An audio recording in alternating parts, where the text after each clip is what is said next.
My dad didn't wait until the turkey hit the table to humiliate me. He did it long before that, before the candles were lit, before the mashed potatoes were served, while I was carefully arranging the plates and silverware like I had every Thanksgiving since I could remember. One hand gripped his beer, the other held his phone, recording me with a slow, deliberate focus. 14 seconds later, the video was live on Facebook. The caption glared up at me. "Look at this failure. She was always a servant." My siblings chuckled without restraint. My mom turned her gaze to the wall, avoiding me entirely. I froze for a moment, napkin clutched in my hand, face burning as the laughter of the room, alien and sharp, filled the air. I said nothing. I didn't have to. I grabbed my purse, walked out the front door, and didn't look back. By morning, the phones in that house were buzzing for reasons far different than the ones they thought mattered, because the servant they mocked had finally stopped serving. Before I go any further, tell me, where are you listening from? Because I need to know that I'm not alone in walking away from the people who are supposed to love you in order to find your own peace. Thanksgiving in our house had always been predictable. The same chipped serving dishes, the same muted football commentary seeping from the living room, the same unspoken rule that defined my place. I worked, they watched. Every year I convinced myself it was fine, that keeping the peace, swallowing the indignities, was better than starting a fight. But this year, the second my dad hit post, something inside me cracked. He didn't even glance my way afterward. He just chuckled and said, "Relax, Emma, it's a joke." Sloane snorted, still glued to her phone. Jason muttered something about me needing a sense of humor. And my mom, Maria, continued to stare at the oven, pretending the turkey demanded her full attention. Pretend. Always pretend. I had been the fixer of the family since forever, the one who worked extra jobs, covered small debts, lent money quietly, kept the quiet.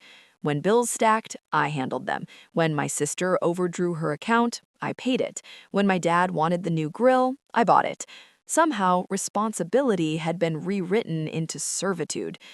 That night, sitting alone at Aunt Ruth's kitchen counter, I finally replayed the video. 14 seconds. No music, no context, just me folding napkins. And the caption, burning beneath it. "Look at this failure. She was always a servant."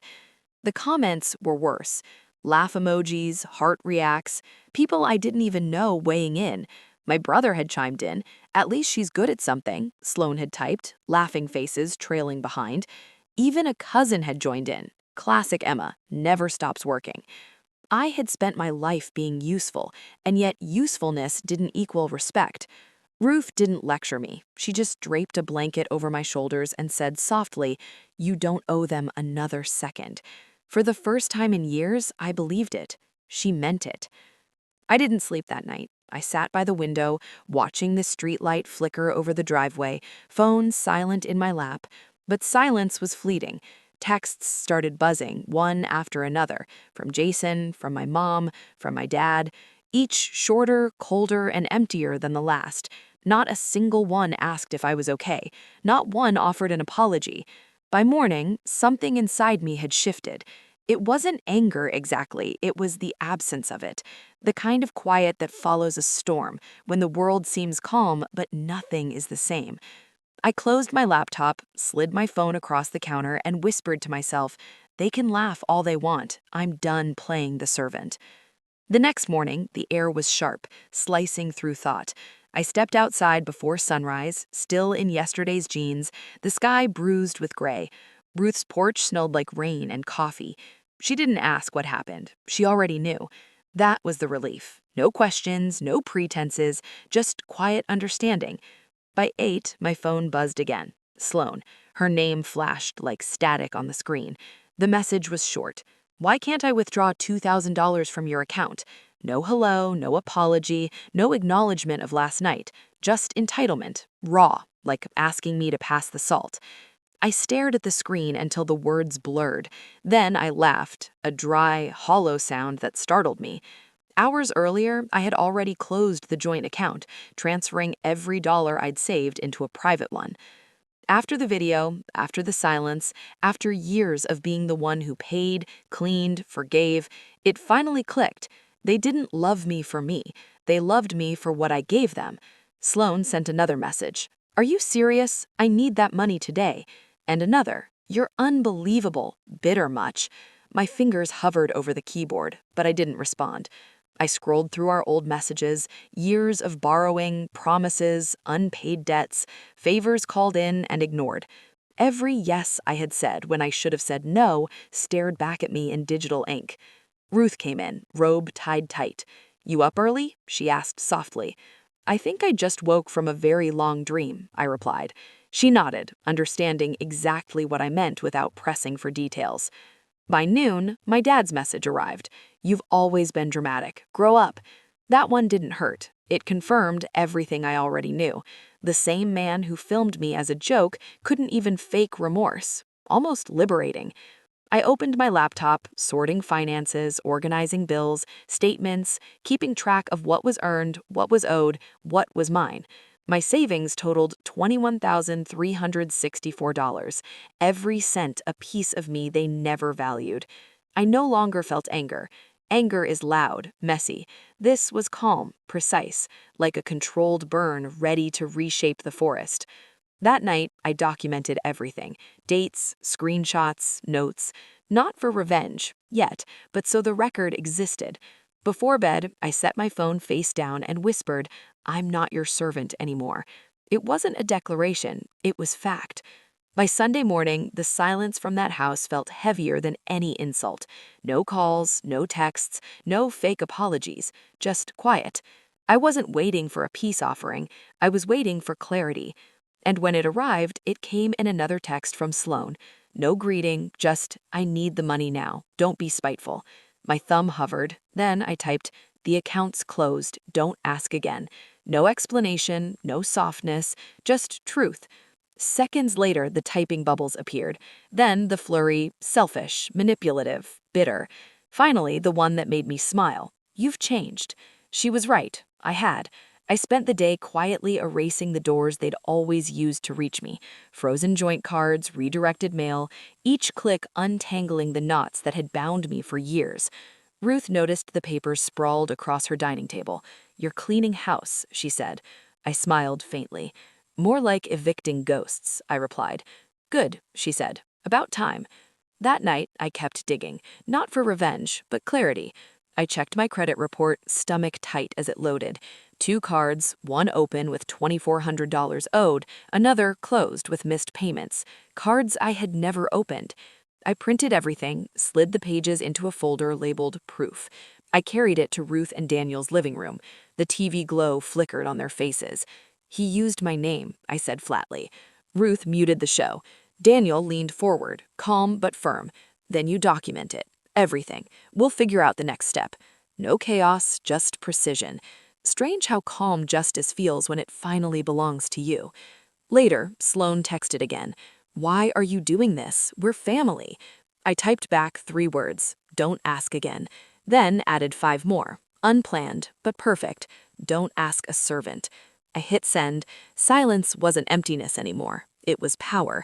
The morning after, I laid everything across Ruth's dining table. Papers, screenshots, statements, proof of a lifetime spent paying for people who called me a servant. Each page told the same story, what was taken, what was given. Ruth read quietly. When he reached the 2 credit cards on my report, one open with $2,400 owed, another closed with missed payments. He didn't look surprised. He just nodded once, the way someone does when the truth finally matches what they've suspected for years. Ruth called a lawyer, her friend recommended. The office was small, beige walls and stale coffee smell, but the lawyer's voice was calm, factual.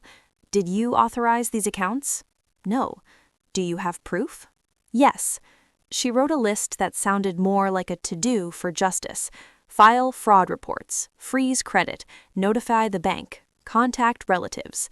It didn't feel like revenge, it felt like repair. That afternoon, I did it all. Every form, every phone call, every official word that took my story out of family gossip and into legal record. Each confirmation email was another knot untied. When I returned home, a new group chat had appeared on my phone. Jason, Sloan, and me. The first photo stopped my breath. My old room, drawers ripped open, mirror shattered. Jason's caption, "Cleaning day." Then Sloan, "Should have taken your stuff." I stared at the screen until I stopped feeling anything. Ruth leaned over my shoulder, took her own photo of it. "Don't delete a thing," she said. Minutes later, my cousin Noah texted. He was near my parents' house and could check if anything was salvageable. 15 minutes after that, a photo, my laptop, passport, and a stack of letters on his passenger seat. "Saved what I could," he wrote. I told him not to go back. That night, I called a few relatives my father had borrowed money from for me. Their voices were embarrassed and quiet. Each had sent him hundreds or thousands, believing I was sick or in debt. I wrote every name, every amount. By the time I finished, my notebook looked like an autopsy of trust. When I froze my credit that night, I didn't feel anger, just clarity. The math of abuse finally balanced. What they'd stolen, what they'd lose. Around midnight, I filled a large envelope with every piece of evidence. Screenshots, bills, photos, Sloane's text, the Facebook caption, and my note at the top. "Don't ask a servant." Ruth didn't ask questions when I grabbed her car keys. The street outside was quiet. November air crisp. I parked in front of my parents' house, slipped the envelope into the mailbox, and left without knocking.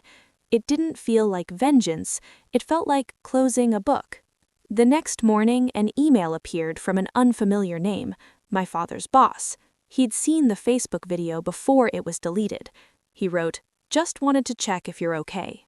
No judgment, no lecture, just that. I didn't reply. The damage was already done, and not to me this time. 2 days later, an envelope arrived at Ruth's, my name on it, no return address.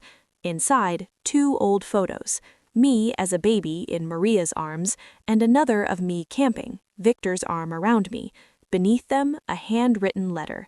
"You were always difficult. You thought you were better than us. I took a small loan in your name. I planned to pay it off. It wasn't much."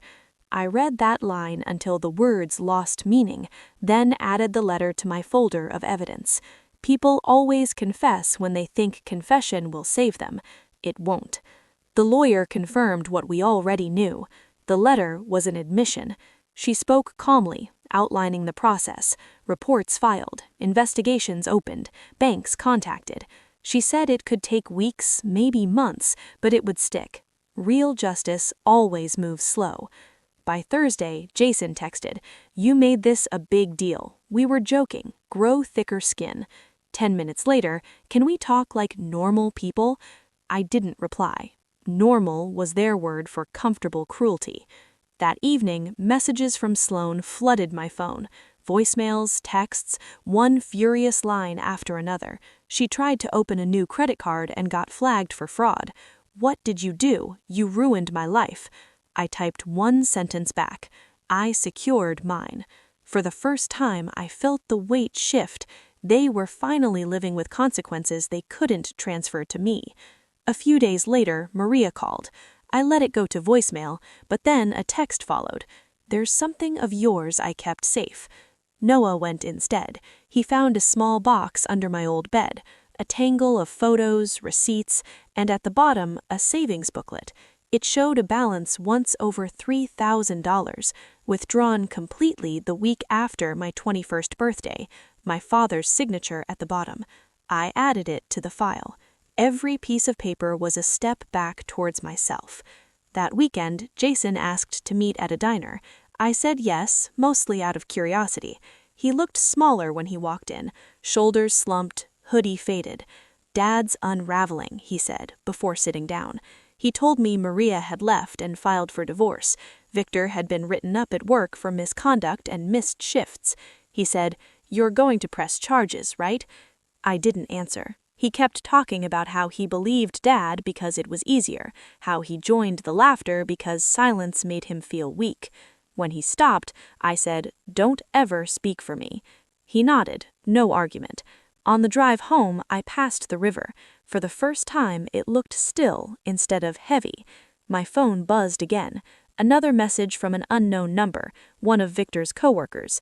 This time, "Heard what happened. People talk. Keep your head up." The irony wasn't lost on me. My father wanted the world to laugh at me. Instead, the world was watching him unravel. The next morning, the lawyer called. The bank confirmed activity tied to Victor's name on the accounts opened under mine. She said, words like federal offense and identity theft, phrases that used to sound like headlines, but now belong to my story. I thanked her, hung up, and stood for a moment, letting the silence of Ruth's kitchen settle around me. Ruth came in with 2 mugs, coffee. I shook my head, smiling. She set one down anyway. You don't have to serve anyone anymore, she said. I left it there to cool, untouched, because for the first time I had a choice. Spring came slowly that year, quiet and steady, like my life rebuilding itself without asking for permission. The investigation took weeks, but every new email from the lawyer felt like a brick set in place. The fraud reports were accepted, the accounts were frozen, the loans traced back to Victor. For once, the facts didn't bend to his story. Maria filed for divorce. She moved into a small apartment near her sister's house and sent word through Ruth that she wasn't asking for forgiveness, just a chance to start over. I didn't respond. Some things are better left unfinished. Sloane vanished after her last outburst. The credit flag had followed her. She couldn't open new accounts. Jason stopped trying to justify anything. The last time I saw him, he looked at me with something between guilt and respect. You were right, he said quietly, and left it there. And Victor? He lost his job. The company did a background review after the fraud report surfaced. Turns out, the same pride that made him humiliate me on Facebook cost him the only thing he valued more than control: reputation. By April, my savings had climbed from $21,000 to almost $30,000. I took on a steady office job, nothing fancy, but mine. The hours were calm, I slept, I ate. I learned what peace actually sounded like. It wasn't silence, it was safety. Some nights I sat on Ruth's porch, the same spot where I'd first realized my world was falling apart. But now the air didn't sting, it just felt still. I wasn't angry anymore. I wasn't forgiving either. I was free. By the end of spring, I toured a small apartment near the river. The windows faced east, catching the first light, and the air smelled like something new. Ruth and Daniel offered to help me move, but I told them I would do it myself. It wasn't pride, it was closure. I unpacked my things slowly, one box at a time. No noise, no panic, just stillness. My life lived finally mine. People still ask what happened to my family. I tell them nothing happened. They just met the version of me that stopped apologizing. Victor lost his control, Sloane lost her access, Jason lost his excuses, but I didn't lose anything worth keeping. They once said I'd always be a servant. They were right about one thing. I did serve. I serve lessons they'll never forget. If you've ever had to walk away from family to protect your peace, you're not alone. Share your story below and don't forget to subscribe for the next video.